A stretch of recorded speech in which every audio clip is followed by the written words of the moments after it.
Okay, I'm done. So to follow up on that, for those of us who aren't Paul, what priority in agricultural funding will you give to sustainable and organic?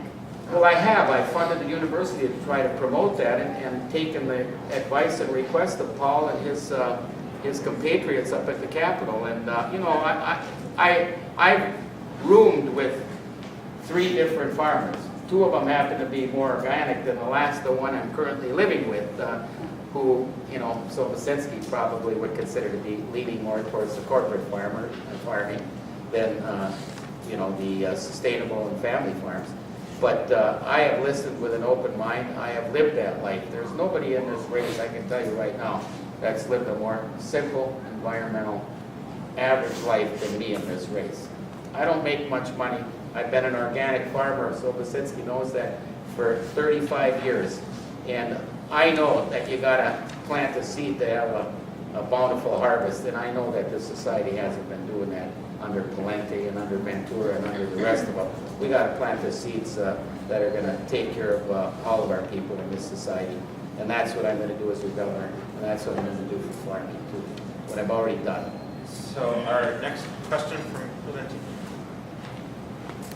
My name is Juventino Mesa, and I'm a student at Oxford College. And I'm working with Take Action with the Latino Table, and I'm helping organize the Latino community around the new reNEW vision so that we have a strong voice in electing a new governor. As a student leader and someone who works with the immigrant community as well, the reNEW vision is important to me because it allows everyone to be involved when other groups do not. Like it says in the vision, we are all in this together.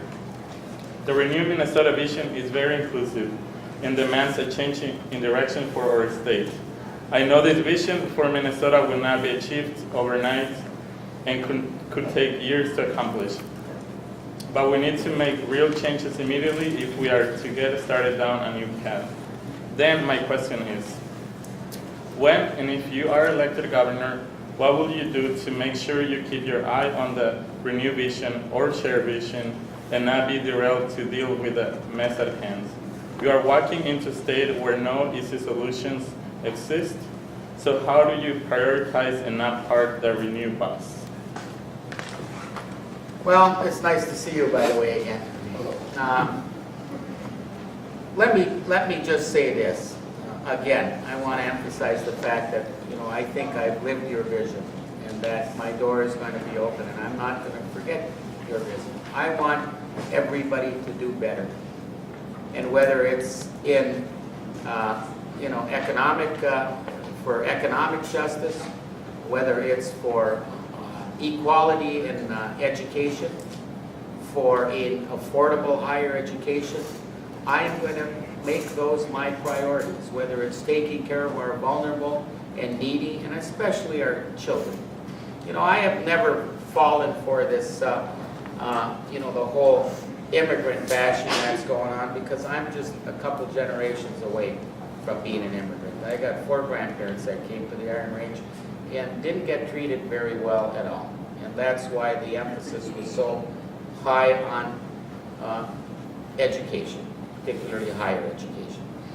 And so I want to make sure that all of the concerns that you have, that people have about your vision and your mission, are met. I've tried to do that my entire life.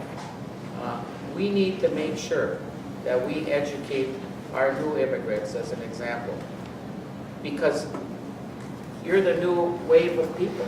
You're the ones that are, you're going to be, you know, I need somebody to pay my Social Security taxes. I want you to have a damn good job so you can pay taxes and take care of me, like I took care of the people before me.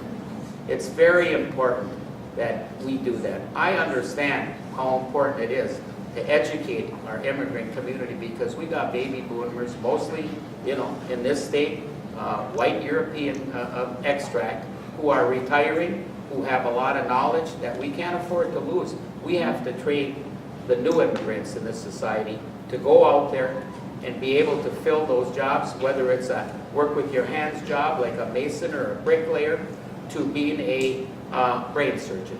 That's all got to be done with the new immigrant population. I'll never take my eye off the prize there because that's what I want for everybody. That's what I've always wanted. So much, as you know, so much of what goes on at the Capitol is short-term solutions, or in the governor's case, avoiding short-term solutions. Our vision is about a long-term solution. How will you help us? How will you lead in thinking long-term? Again, I want people to give me input on what they think and common ordinary people. But you can't implement anything if you're starving government.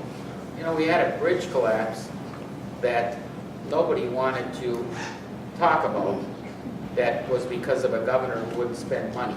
And I'll tell you what, if the shoe were on the other foot and Tom Rukavina was governor, I don't have to tell anybody in this room how damn mean the other side of the aisle would have been in saying that we caused 13 people to die and hundreds of others because they did it with Willie Horton. And remember, we had our own person that got let out of jail that an assistant commissioner quit over, but we don't have the damn guts to do what they do because sometimes we're too cerebral.